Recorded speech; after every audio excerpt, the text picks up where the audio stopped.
Hi everyone, Dr. Klein here again. It's good to see you all.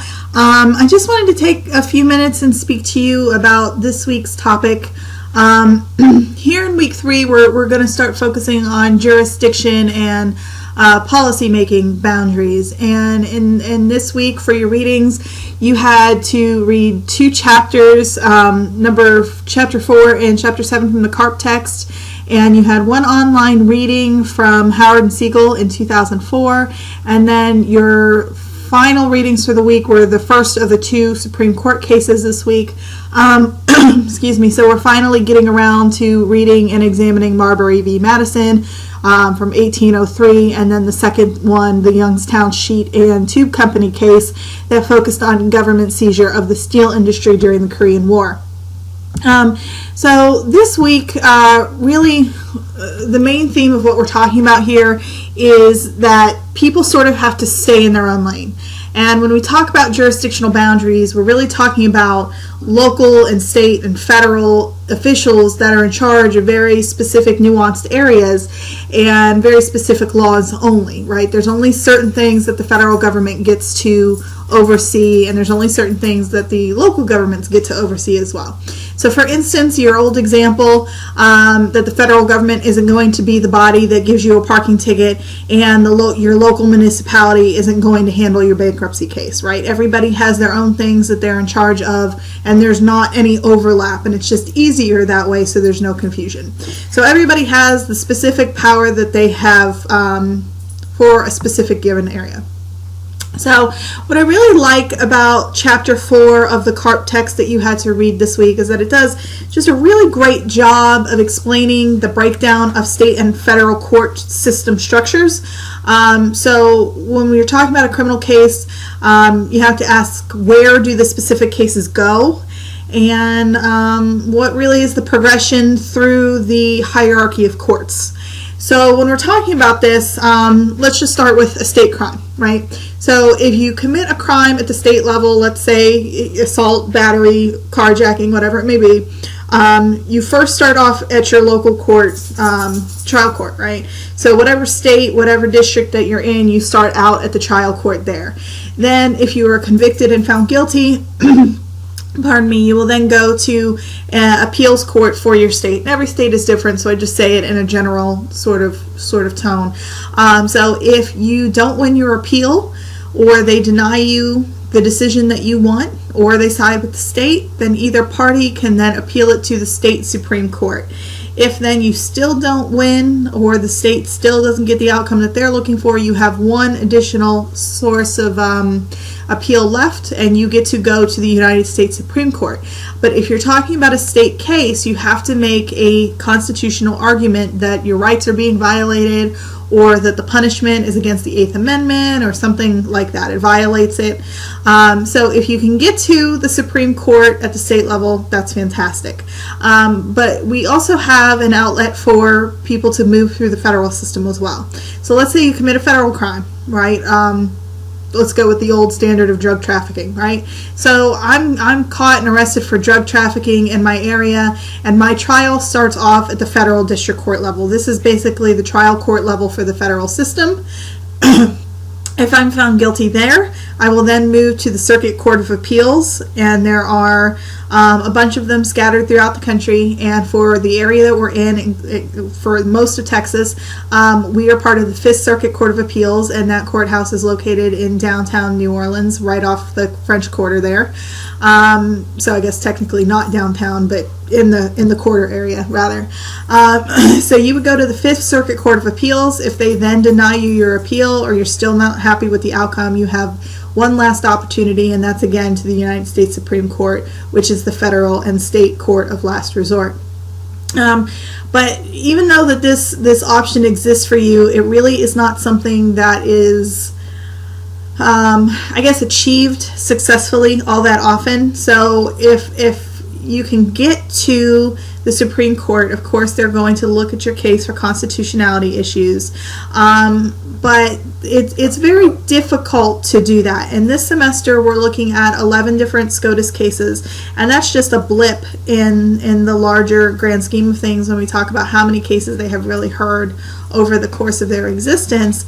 But really, if you look at the amount of people who have actually tried to appeal the case at the Supreme Court level, it's few and far between how many they actually take. So the process to get to the Supreme Court is pretty difficult, right? You have to file a writ of certiorari, and then once the court gets your writ, if they decide that they're going to give you almost like a preliminary hearing of sorts, you have to go argue your case in front of 4 justices, and those justices rotate every Supreme Court session. But basically, when you're in front of these 4 Supreme Court justices, you have to make your case something that is so good that they want to hear it. And those 4 justices are sort of your barrier of sorts to the larger court. So this is called the rule of 4. If you can't originally convince 4 justices that your case is worth hearing, it's not going to be passed on to the remaining justices, and you're not going to get a full hearing. So sometimes they won't hear a case because they don't feel like it's relevant to them. This is better off handled at the state level, and they might just send it back down to the lower courts, or it's something that is not really a violation of the Constitution or not really a constitutional question, so they're not going to spend time hearing a case that doesn't necessarily pertain to them. But I think what's really interesting about SCOTUS is that even though they have this legal responsibility of sorts to review cases, they don't have to take them if they don't feel like it's an appropriate fit, right? So just as your book discusses, the Supreme Court is a very interesting animal because it is not bound by court precedent. It's really it's the court that creates precedent, right? And all of our lower courts, the state and federal level, then are bound to the precedent that is set by the Supreme Court. So some justices over the years have been accused of judicial activism, not just in the current court, in previous ones as well. But as we'll see in the Marbury ruling that we have this week, the court is basically they have the ability to rule however they want to. And it's really the interpretation of the Constitution at the time and how those justices feel as though they should interpret the Constitution, where we sort of see this ebb and flow in terms of interpretation. Sorry. I have a little beggar that really wants to be part of this. So everybody say hi to Teddy. We call him Professor Teddy around UT Tyler because he sometimes comes to work and is just a cute little nuisance, so he wants to play while I'm trying to lecture to you. So we'll just sort of have him here. You might see his little ears or his whole body as he tries to lick my face. So sorry about that. But back into this idea of ebb and flow, right? So we're talking about how the Constitution, the interpretation of it ebbs and flows depending on who is actually on the court at the time.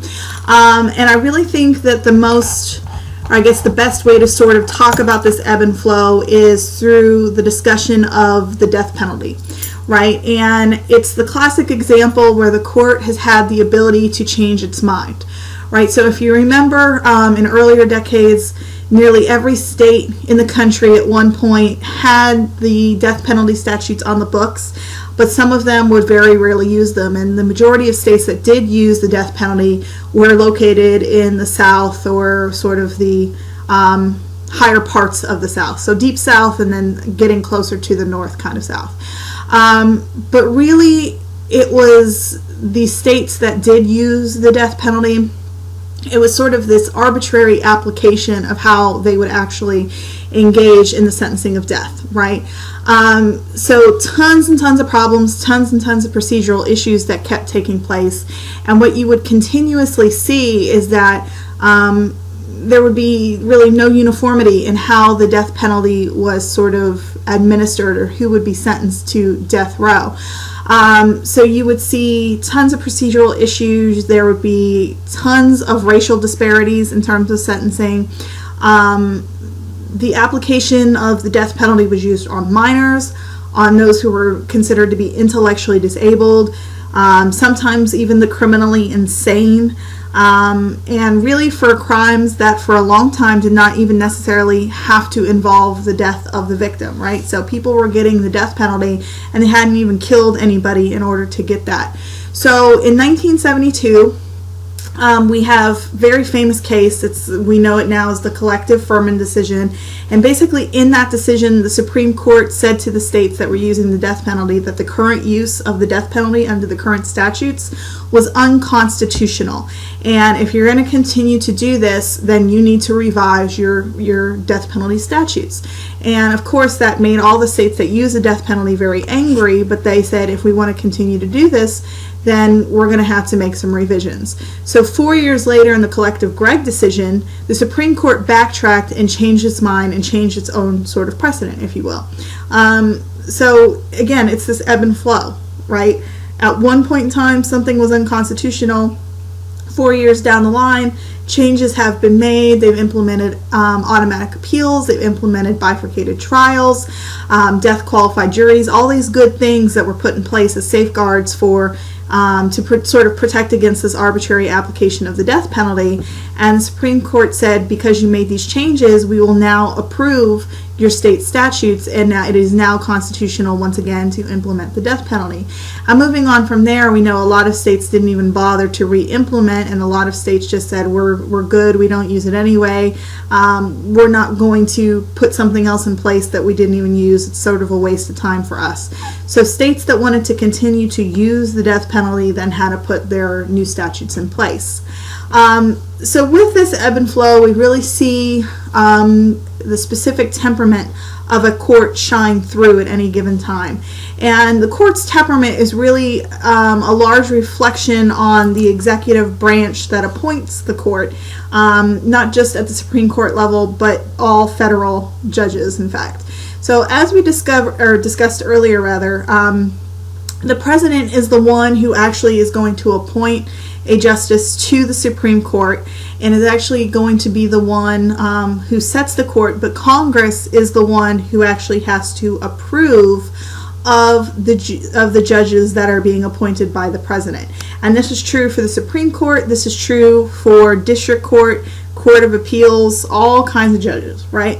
So anytime there is a vacancy, the president then makes a recommendation to Congress and said, I want Judge whoever to fill this position. They have to vet them.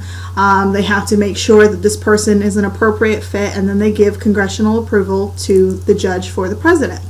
And if you really look over the years, every president basically has had the opportunity, some more than others, but everyone has had the opportunity to fill a certain number of vacant judicial seats. And one of the best examples in modern presidencies is really the Reagan administration. And Reagan was able to fill a majority of the seats, really, during his 2 administrations, and by doing so he created a rather conservative court at both the lower federal level and at the Supreme Court. And most of these justices, once you get to be a federal judge, are maybe middle age or so you're going to get at least a good 20, 30, sometimes 40 years out of this judge before they either step down and retire or they pass away in their post. So really what you're essentially doing is setting up generations of judges that follow a specific presidential party affiliation, if you will. So Reagan obviously was a strong conservative and a strong Republican president, and he packed his courts with judges that also followed his mindset. However, with these generational shifts, you saw then 20 years later, after Reagan was out of office, that it wasn't until the later half of George W. Bush's second administration and President Obama's first administration where these vacancies started opening up again, and these 2 presidents had the opportunity to then fill the seats with people that they wanted to place in these positions, right? And based on just the way the vacancies are available, sometimes you get more, sometimes you get less. President Clinton, because President Reagan and President George Herbert Walker Bush were able to fill so many seats, then President Clinton really did not have an opportunity to fill as many, keeping the court and the lower federal justices rather conservative for quite a while. So in Chapter 7 of your textbook on page 166, you can see figure 7-1, and in that figure what you're really seeing is a representation of the political tone of the courts, and it's sort of based on whatever president is in office at the time. So for instance, if you look at that chart there, President Kennedy and his successor, President Johnson, were both Democratic presidents.